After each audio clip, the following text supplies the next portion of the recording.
Hello mga kababayan, mga kapinas, Laban Pinas TV. Ito na naman po, nagbabalik dahil sa magbibigay ko ng tamang analyze or analyzing sa mga nangyayari ngayon sa ating kapaligiran. Alam nyo mga kapinas, ganito yan eh. Bibigyan ko po kayo ng istorya at istoryang may katotohanan ng mangyayari, at mayroong istorya na hindi naman kapuro paniwala, ngunit itong akin sa sarili kong analyze ito ang mga nangyayari sa ating gobyerno ngayon. Pinamamagatan ko itong strategy analyzing kasi nakikita ko ng mga strategy nila strategy ng gobyerno Ganito kasi yan isa-isahin ko Una, ang ginawa nila noon para lang mabaling yung mga issue sa laban sa kanila ng mga bangag-bangag na yon, para may baling sa kaisipan ng tao, nagpalabas sila ng droga. Nalala nyo ba yung sa Batangas? Alitagtag Batangas, yung tunil-tuniladang droga. Diba? Isa yon para lang para lang mawala sa isipan ng tao, ng mga tao na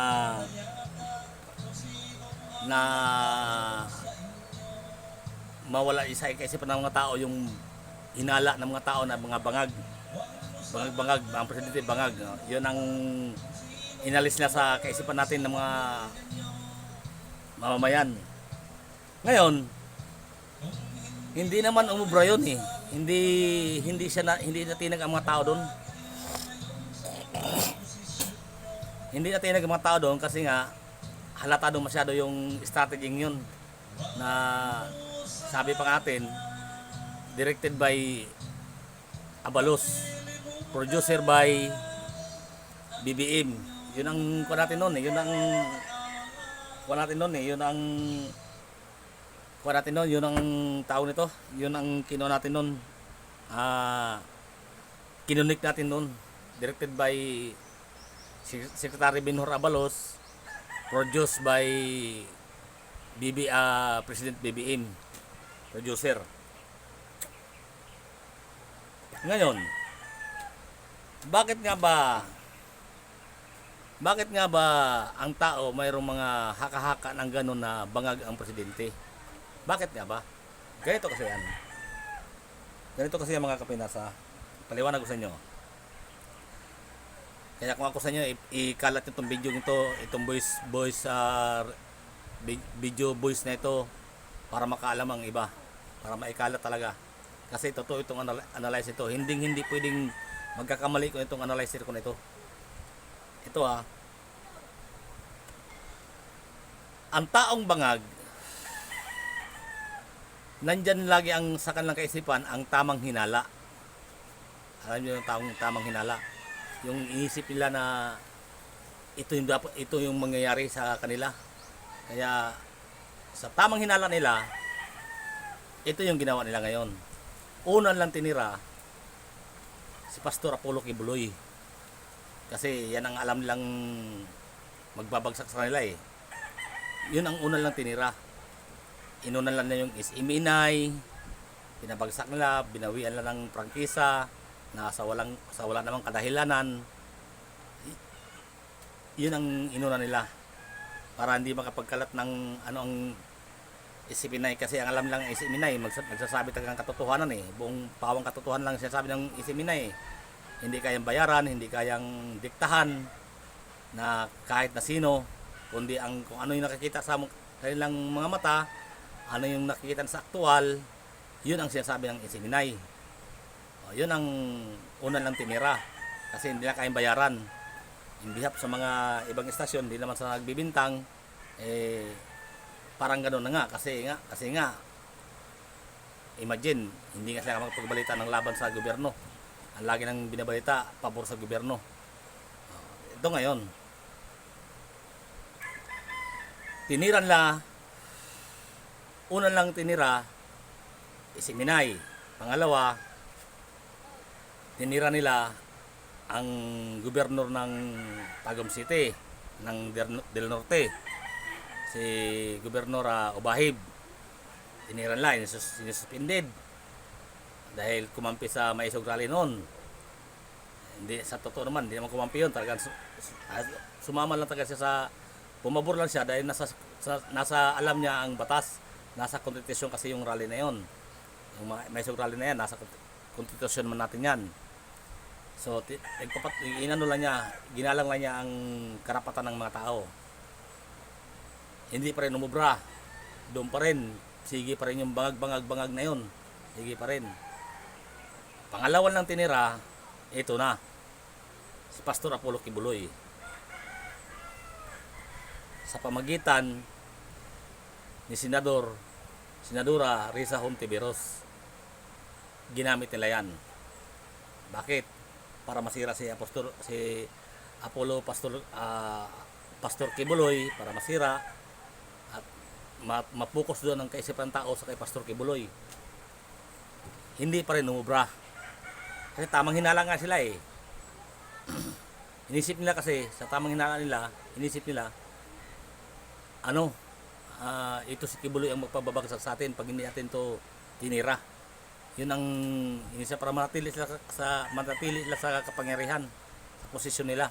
Kung ano mang posisyon nila ngayon. Presidente ba yan? Congressman ba yan? Para maintain ang kanilang power. Ito nga tinira lang ngayon si Pastor Kibuloy.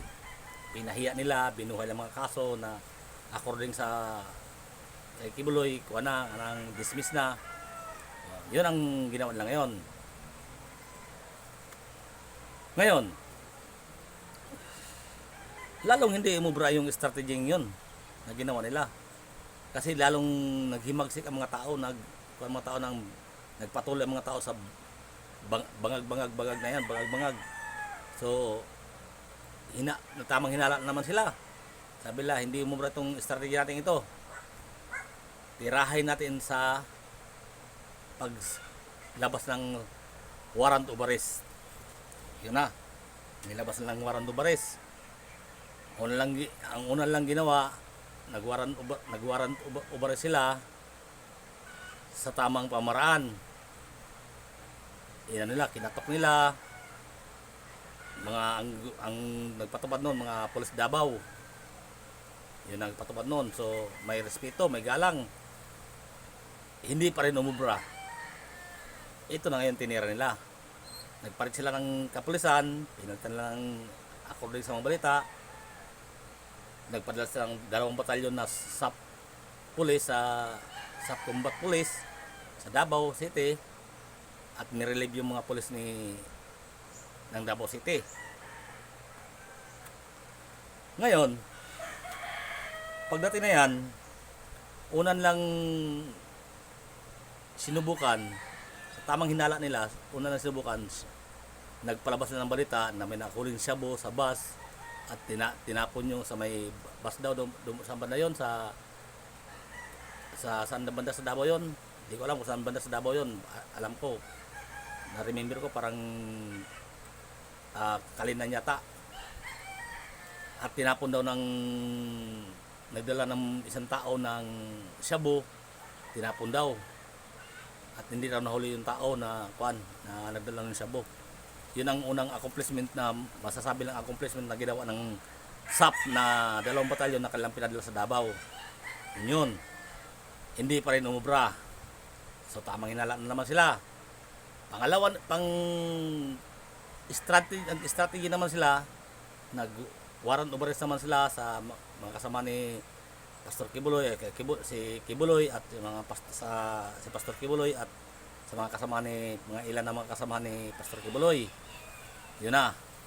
Binastos na nila yung pinasok na nila yung lahat ng property ni Pastor Kibuloy sa Davao City. Pinanggigibat na nila hanggang sa may mga bata na saktan, mga nababayahan na saktan. Yun ang ginawa nila, pinasok na nila, gumamit pa ng mga hagdan para lang ipatupad yung warrant of arrest nila. Ngunit wala naman doon ang tao. Kasi sa hinala nila noon, tamang hinala, bangag nga eh. Ang strategy nila noon, nagtamang hinala sila na baka nandoon si Pastor Kibuloy sa loob ng mga compound niya, sa loob ng compound niya. Kaya hindi na nila ginalang yung batas. Kumbaga, pinirsa na nila. Kasi utos na nila yun eh. Pirsahin na eh. Kasi nakatanggap siguro sila ng intel na mayroong private army si Pastor Apollo Kibuloy. Dito na ngayon papapasok yung strategy nila. Kaya nila ginawa yon ng madaling araw kasi sa kanila siguro sa kanilang tamang hinala si Pastor Kibuloy nandoon sa loob ng kanyang mga compound sa ganong oras na alas 4 lang madaling araw, hindi pa yan makakalabas, hindi pa yan makapagtago. Yun ang tamang hinala nila doon eh. Ngayon, pangalawa, kung may private army man si si Pastor Kibuloy, siyempre lalaban yun kung may private army. Kasi yun ang tamang hinala na, may private army. Siyempre lalaban yun. Paglaban nun, bagsak na siya ng martial law. Dito nga papasok ang martial law. Kung nagkatotoo man yun. Dito nga papasok ang martial law. So, wagi sila. Tama yung tamang hinala nila. Ay kaso mali yung tamang hinala nila. Mali naman. Wala namang private army si Pastor Kibuloy. Wala rin doon si Pastor Kibuloy. So, sinong nadamay? Sinong kawawa? Mga sibilyan. Yung mga netizen. Yun ang naapektuhan. Di ba?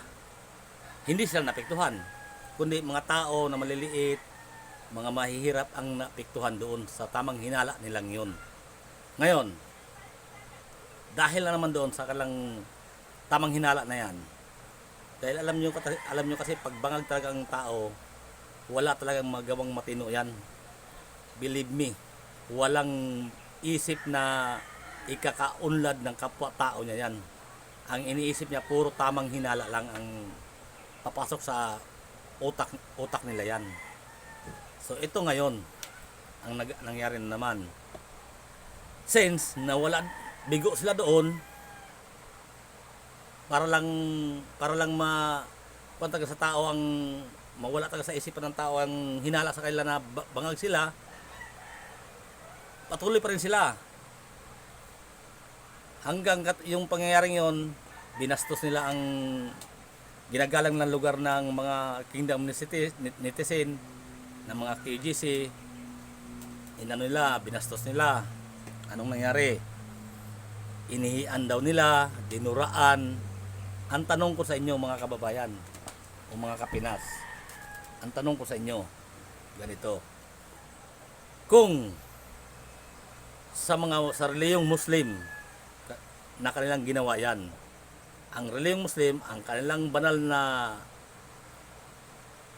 panalanginan ay sa Makkah, sa Saudi Arabia, sa Makkah yan.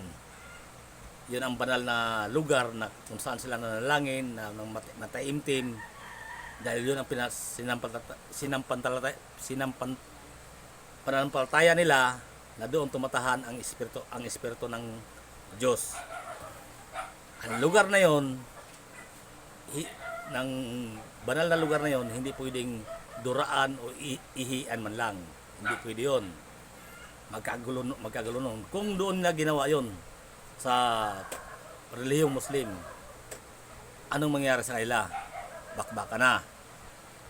Di ba? Ganun yun, mangyayari nun. Pangalawa, sa relihiyong Katoliko. Ang relihiyong Katoliko, ang kanilang banal na sinampalataya nilang banal na lugar na kung saan ang espiritu ng Diyos ay sumasa kanila ay ang Roma, sapagkat pinaniwalaan niya ng mga Katoliko, nating mga Katoliko, na ang Roma, doon pumunta si Apostol Pedro noon sa Roma at doon namatay at andoon nga ang buto ni Apostol Pedro noon sa Roma. Ngayon, doon nilunsad ang unang Santo Papa sa Roma. Kaya pinamangatan ang Katoliko ng Santa Iglesia Roma Katolika Apostolika. Kasi sa Roma nga. Ngayon, ang founder nitong Katoliko, siya ayon sa ating paniniwala ay ang Panginoong Hesus, ang Panginoong Hesus Kristo. Ngayon, saan ngayon ang mga lugar ng mga Katoliko na sinampalatayanan natin ng mga banal na lugar kung saan tumatahan ang pinapaniwalaan natin mga Katoliko na tumatahan ang Espiritu ng Diyos, di ba, sa mga simbahan. Okay, sa amang luwalop ng mundo ang simbahan ng Katoliko, doon ang ating paniniwala na yun ang kung saan simbahan, doon ang tumatahan ang Espiritu ng Diyos sa atin sa oras ng ating pagsisimba. Ngayon, kung doon naman nila ginawa sa simbahan ng mga Katoliko na inihian nila, dinuraan nila, anong tingin naman ninyo ang pwedeng mangyari sa gumawang yon? Kung single tao lang, pwedeng makulong o mapatay pa ng mga tao. Alima sa dalawang yon. Ngayon, dito tayo ngayon sa Kingdom Netizen ni Kibuloy sa QGC. Ito ngayong Kingdom QGC Kibuloy, ang kanyang lugar naman na sinampalatayanan nila, na doon tumatahan ang Espiritu ng Diyos, na doon sila nag-aayuno, doon daw sila na manalangin ng taimtim sa bundok na yon, kung saan yung tinatawag lang Glory Mountain. So, yung Glory Mountain na yan, doon daw tumatahan ang Espiritu ng Diyos na kanilang sinampalatayanan, na pag nanalangin sila doon ay talaga may pagbabago sa kanila. Yun ang kanilang testimony ng mga Kingdom Netizen. Ngayon, ang kuha naman nila, ang ginawa naman nito mga SAP na ito, dahil sa utos nga ng nakakataas, ay kanilang kinuha naman, kanila namang binaboy, niyurakan, binaboy ang lugar na yon. Imagine, dinuraan, inihian pa daw. May mga video daw sa na kuhaan doon, ngunit hindi pa nila pinapalabas. Ayaw ko lang kung pinalabas na, pero hindi wala pa ako nakikita. Dinuraan, inihian daw. Ikaw ba naman, kumbaga sa bahay mo, pupuntahan ng ibang tao at duraan, ihian ang bahay mo, di ka ba magagalit? Di ba? So, pambabastos yun, pambababo yun sa lugar na kanilang iningatan, inalagaan, binuhay ang mga ang mga kakahuyan, mga kadamuhan, mga flowers na yan, mga bulaklak na yan, binuhay nila para lang magmukhang paraiso para sa kanila, at ipakita sa buong mundo kung gaano ka ganda ang lugar na yon. Ngayon, gagawin mo lang, ihian mo lang, bababuyin mo lang. So gaano kalaking insulto yun para sa kanila o para sa atin na mga hindi mga Kingdom Netizen, para sa atin, di ba, pangit naman tingnan yun, pambababoy naman din yun, di ba? So ngayon, hindi pa rin sila nakontento doon kasi wala naman talagang private army si Pastor Kibuloy. Kasi kung mayroon yun, noon pa lang pag giba na sa mga property yun, eh, nagbarila na yun. Di sana, noon pa, naglunsad na ng martialo. Kasi yun ang plano nila eh. Yun ang strategy nila, na mapalabas nila na mayroong private army si Pastor Kibuloy para labanan sila. Pag lumabas sila, bagsak agad siya ng martialo. May private army si Kibuloy. So itong private army Kibuloy, ito yung manggugulo sa Pilipinas, ito yung maghahasik ng lagim sa Pilipinas, lalaban sa gobyerno, kaya babagsakan ko ng martialo. Di maintain ng power nila. Yun yung strategy nila. Ngunit hindi sila nagtagumpay doon.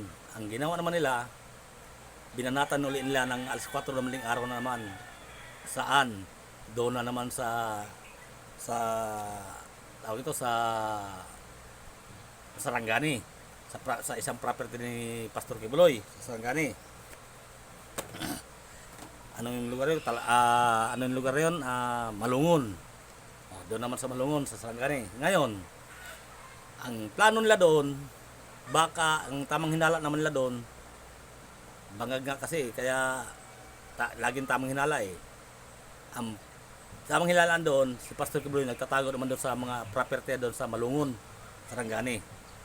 Ngayon, doon sa paligid na yon ng Malungon, ng property ni Pastor Kibuloy, may mga civilians doon na mga kabahayan na kung saan ang mga nakatira ay mga IPs, mga katutubo ating mga kapatid nating mga katutubo. Mga civilian yon, hindi yung mga tauhan or kakampi or kaanib sa relihiyon ni Pastor Kibuloy. Kumbaga, yun, mga civilian na yon sa nakapaikot doon. Naghinala naman sila ngayon doon na baka ang tamang hinala naman nila doon si Pastor Kibuloy, kung wala dito sa kanyang property, nandoon sa labas ng kanyang property, doon sa mga kabahayan, doon sa nakapaikot doon ng kabahayan, sa mga kapatid natin mga katutubo doon na mga manubo at mga IPs, nandoon baka sa hinala nila nandoon si Pastor Kibuloy, tinatago nila. Yun ang tamang hinala doon kasi may pira eh. So, siyempre mag-isip talaga sila na doon baka binayaran yung mga IPs doon para itago siya doon. Yun ang tamang hinala nila. Pero alam naman natin na ang tao, kahit pabayaran mo yan, wala namang usok na hindi sumisingaw.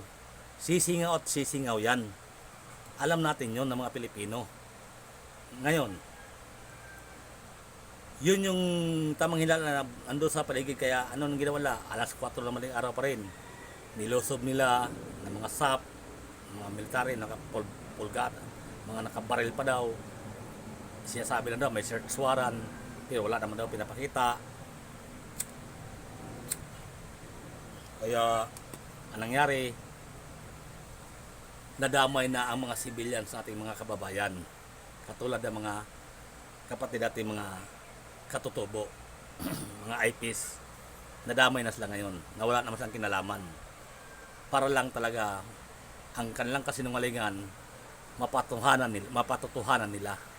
Yun ang mga tamang hinala na ginagawa ng isang tao pag bangag ang isang tao. Ano ngayon nangyari? Hanggang sa nagkagulantang ang mga kapatid natin katutubo doon, hanggang sa may nahimatay, at sa ngayon may namatay pa nga, hanggang sa namatay pa yung isang babae yata, namatay dahil sa takot.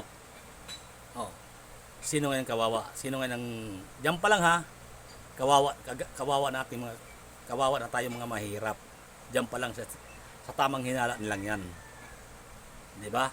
Para lang mapalabas talaga nila totoo yung kanilang hinala nila. So ano ngayon nangyari? Ito na ngayon, dahil sa mga kingdom netizen na yan, mula sa Davao City, sa kanilang Glory Mountain, sa kanilang Central, hindi pa rin nagsialsa masa ang mga tao ni mga kaanib ni Pastor Apollo Kibuloy, sapagkat yun ang turo sa kanila, love your neighbors. Yan tinuturo sa kanila daw ni Pastor Kibuloy, mahalin mong kapwa mo mahalin mong kapwa mo. Kaya yun ang pinindigan naman nila, na hindi taga sila lumaban, kasi natatakot sila, naniniwala pa rin sila na may Diyos, ngunit ang kalaban nila ay walang Diyos. May Diyos pa ba yung ganong ginagawa nila ngayon? Kaya kung sabi ko nga, kung nagkatotoo na may private army nga si Pastor Kibuloy, magbarilan na yan. At pag nagbarilan yan, babagsak na ang marsyalo. Yun ang gusto na mangyari. Yun ang strategy nila Sabi pa ka ng mga Tulpo brothers, alam na this. Kung sa radyo pa, kailangan pa bang i-memorize yan? alam na natin yan, basang-basa natin yung mga strategy yan. Ngayon, ang di nyo ba napapansin ang kanilang mga strategy? Ang ginawa nila, nilunsad nila yung gira-gira na yan, China versus Philippines, America versus China. Nagpadagay silang mga idka site na yan. Kasi ganito pala yung strategy nilang yan. Para lang mapuko sa kaisipan ng sa ating mga mamamayan na mawala tagang hinala sa kanila na bangag siya ang presidente. Yun ang gusto na palabasin eh. Para mawala sa isipan ng mga tao eh. Ngunit hindi minti naman tayo mga mahihirap tayong mga Pilipino, likas na sa atin ang magbasa ng mga kasaysayan, magbasa ng mga pangyayari sa ating bayan. Likas na sa atin yan. Kaya nga tayo, sinasabi natin lagi, I'm proud to Filipino. Kasi nga, nasa atin yung buong talento na binigay ng Diyos sa atin. Marunong tayong mag-analyze, marunong tayong sumaiko ng tao, kung anong klaseng tao. Nasa atin lang. Ang lamang lang sa atin ng mga kapwa ating Pilipino, yung may mga matataas sa mga pinag-aralan, katulad ng presidente, first lady, natatangay tayo sa mga bulaklak ng pananalita. Doon tayo yun ang kahinaan natin, yun ang weakness natin mga Pilipino. Kung sino yung magaling magsalita, marunong mag-deliver ng salita, sa tingin natin tama na ang sinasabi niya. Ngunit ang totoo pala nun ay puro pala kasinungalingan. Kagaya nung Uniteam, naniwala tayo na tama yung sinasabi niya, sama-sama tayong babangon muli. O nasaan na ngayon, di ba? Kabaliktaran lahat ang nangyari. Yun yung sinasabi ko na, yun ang weakness natin mga Pilipino. Pag alam natin bulaklak yung salita natin ng mga Pilipino sa kapwa-tao natin, ay napapaniwalaan na kagad natin na totoo. Yun ang kahinaan natin. Kaya itong analyze ko nito, kung maaari lang ikalat nyo itong video record na ito, kasi ito yung totoo na nangyari talaga. Ito yung analyze na tama at tamang-tama sa kanila ng mga plano ng mga tamang hinala ng mga bangag na yan. Yun yung totoo dyan. Ngayon, sasabihin ko sa kanang yang gira-gira naman yan, mga Kapinas, mag-isip naman kayo. Hindi totoo yan na magkagira. Hindi pwede mangyari yan sa Pilipinas, magkagira ang China at Pilipinas. Hindi mangyayari yan. Believe me, maniwala kayo, hindi mangyayari yan. Kasi bakit? Ito na, nagtatapag-tapangan ng presidente si Bongbong Marcos na sinasabi niya, isa lang sa mga taong masaktan, isa lang sa mga Pilipinong masaktan sa Ayungin Shoal o sa Philippine Sea. Isang tao lang masaktan, umamatay, ay maaaring magdeklara siya ng gira. Kasi umasa siya na ang Amerika, tutulungan tayo ng Amerika. Do you think magpakamatay ang mga Amerikano dahil lang sa mga Pilipino? Never. Sa tingin ko, never. Hindi mangyari yan. Kaya hindi pwede magkagira ito. Ngayon, tuloy ko yung analyze ko na yun. Sinabi niya, pag once na may Pilipino masaktan or mamatay, kasi binumba ng anong water cannon masaktan o mamatay, gaganti tayo. Ito na ngayon, nangyari na. Anong ginawa ng China ngayon sa Pilipino? Tinanggalan ng baril ang mga sundalo natin sa Philippine Sea, mga nagbabantay doon. Tinanggalan sila ng mga baril. May naputol na pandaliri. Yung ikaw ba na maputol ang daliri, hindi ba masakit yun? Ay bakit ngayon hindi pa siya declare ng gira kung talaga matapang siya? Di ba? Bakit hindi pa siya declare ng gira kung talagang totoo yung sinasabi niya? Na may sundalo na naputol ang daliri. Bakit hindi pa siya nag-declare? Ibig sabihin, ang strategy niya yun, pananakot lang niya para lang marinig ang boses sa buong Pilipinas na matapang siya presidente, na tama yung kanyang policy sa usaping Philippine Sea na yan. Diba? Dalawa ang ginawa nila, Dalawang pinagsabay niya, Philippine Sea, pinalabas niyang gira-gira na yan, at ito ngayong kay Pastor Apollo Kibuloy. Yun yung ginawa niya. Ngayon, hindi pa rin umubra yan. Kasi hanggang ngayon, wala naman siya nag-declare na gira eh. So, hindi pa rin umubra yan. Ito ngayon, kung magkagira man kung sakasakali, ngayon pa lang, sa nangyari doon sa Malungon, Sarangani, sa mga civilians doon, sa mga kapatid ng IP doon, may namatay na nga doon, wala nga siya nagawa. Dahil sa sila rin, do you think, maniniwala tayo na utos lang ng Chief PNP yun ni General Marbel na lusubin ng ganong oras o halugugin ang buong property ni Pastor Apollo Kibuloy sa Davao City? Do you think kay Chief PNP General Marbel yun utos? Maniniwala ba tayo doon? 'Di ba? Tayo may mga amo din tayo kasi mga trabahante tayo, mga trabahador tayo. May mga amo tayo. Kung ano inutos ng amo natin, yun ang susundin natin. Matama man o mamali, yun ang susundin natin sapagkat amo natin ang nagpasildo sa atin. Ngunit sa usaping gobyerno, ang amo naman ng mga nanungkulan sa gobyerno, tulad ng mga Chief PNP Police na yan, General Marbel, dapat ang amo niya, tayo mga taong bayan, kasi tayo nagpapasildo sa kanya. Ang amo naman ni President Marcos, dapat tayong taong bayan, kasi tayo ang nagpapasildo sa kanila. Pero anong ginagawa nila? Sinulo nila. Palisin na lahat ang masusunod. Hindi na tayo napapakinggan ng mga taong bayan na tayo nagpapasildo sa kanila. Hindi na tayo nila pinapakinggan, hindi na tayo nila dinidig ang ating mga hinaing. 'Di ba? So, saan ngayon ang hustisya nito? Yun ang tanong ko sa mga Kapinas. Nasaan ang hustisya nating mga Pilipino sa tamang pag-unlad ng ating bayan? Tayo mga Pilipino, tayo ang tumutulong upang umunlad ang ating bayan. Para hindi tayo mabihain, hindi tayo mahuli sa mga iba't ibang bansa na yumayaman na samantalang nung araw sila ang pinakakulilat, sila ang gumagaya sa atin ng mga Pilipino, sila ang pumupunta sa atin sa Pilipinas upang magpaturo kung paano magtanim, paano palaguin ang isang ekonomiya. Ngunit sa ngayon, tayo na ang pinakahuli according sa mga analyze ng mga ekspertong tao na nasa ating bayan. Nasaan ang hustisya dito? Yun ang tanong ko sa inyo mga Kapinas. Marahil itatanong sa akin, anong pwede natin gawin? Kung para sa akin lang, ito lang pwedeng gawin. Wala tayo ibang paraan, kundi ang mag-people power. Yun lang ang paraan natin. Tayo ang naglagay sa kanila, tayo ang nagpa-upos na bilang presidente, at tayo rin ang magpapalaya sa kanya sa inuupuan niya sa Malacanang.